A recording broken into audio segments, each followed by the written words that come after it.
I was asked about the shape of the boomerang. Now, if you look at them, what you will find is that they're actually shaped like an aeroplane when they're an airfoil.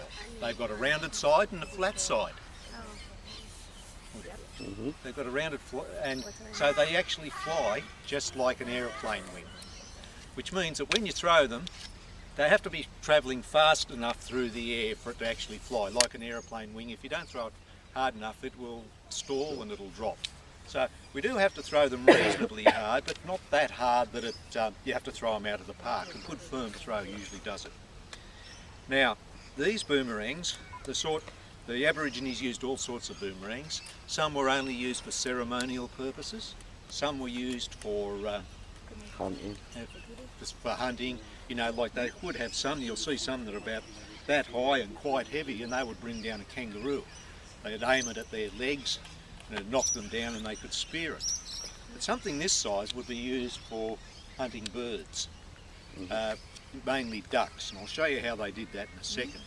But to get them to return, I'll show you how that works. Now, first of all, when you hold it, for us, you hold it on the koala, basically. Yeah. They're all designed that way, with your thumb on the koala. But in the middle? Yeah. Right here? No. Sure you should have. Oh, you've got a koala on that. I didn't count on that one. Oh, you haven't got a koala. You're the. No, I'll just show you those in a second. You're the left-hander, so you're on the wombat. You hold the wombat. Okay, the way they work. Okay. I won't use that one again. That example again. Spears, the stamps are different. Okay, mine is a koala. What we do is we hold it with the flat side against the palm of our hand. Okay, not the rounded side. We hold it with the facing that way forward, the crook of the concave face going forward. Yeah. Okay? Here you are. Now, someone asked me about the left and the right-handed ones. If you look at the airfoil, you've got, like an aeroplane wing, you've got a sort of rounded front edge and a steeper trailing edge. Now on the right-handed ones, when you hold it that way, it'll spin like that. So that's a trailing edge. That's a leading edge. That's a trailing edge because it'll be spinning that way. Right.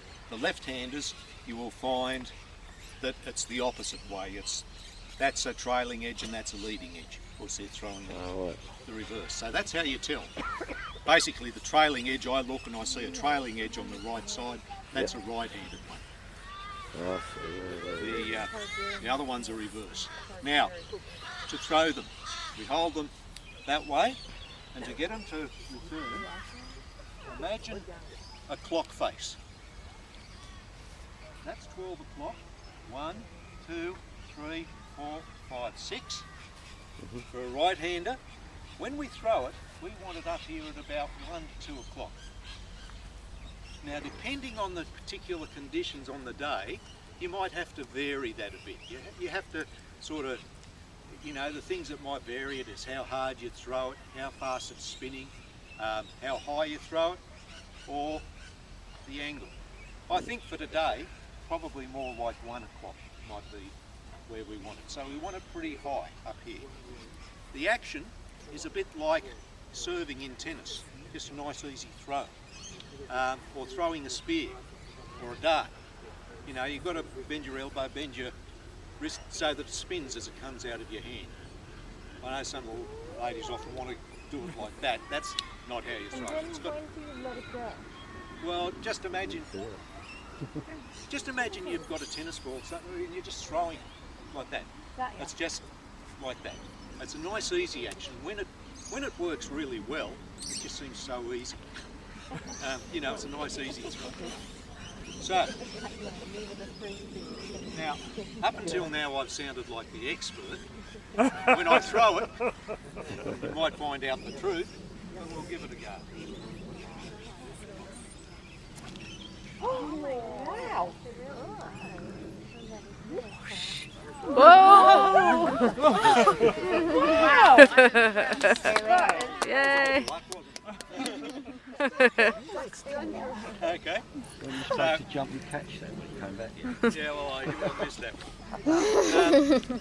That demonstrates something else too. They can come right around. They can actually come right around and in behind you. So as we're throwing them, I'll get people to come forward, have their throw, and then sort of stay as a group with the children. Just be careful of the children. Watch what the children are doing, and don't go tying up your shoelaces while someone's throwing a boomerang. Of course, they can come right around and even in behind you. So you know, just keep your eyes open.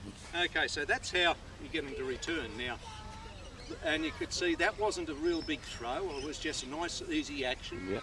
Imagine you throw. Oh, the other thing I meant to tell you too is, for a right-hander, if we're throwing it over there, what I would do is face that direction, turn about 45 degrees to the right. Left-hander, face that way, 45 degrees to the left.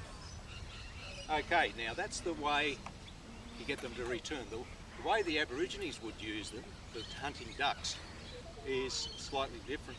Now imagine we've got a pond out there with perhaps reeds growing, ducks nesting in them. They would throw them at 3 o'clock.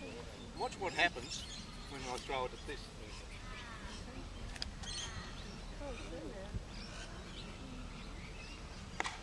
What happens is it skims the ground and then goes up in the air.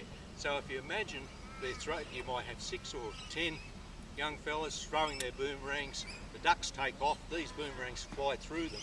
They might catch a few of them on the wing and bring a few birds down.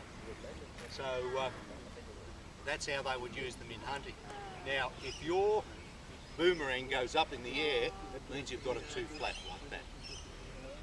Okay, and I know a lot of young guys probably had a misspent youth skimming rocks across the water. They tend to throw underarm like that. That's what you've got to try and avoid. It's up here. That's the action. I'll just get that boomerang.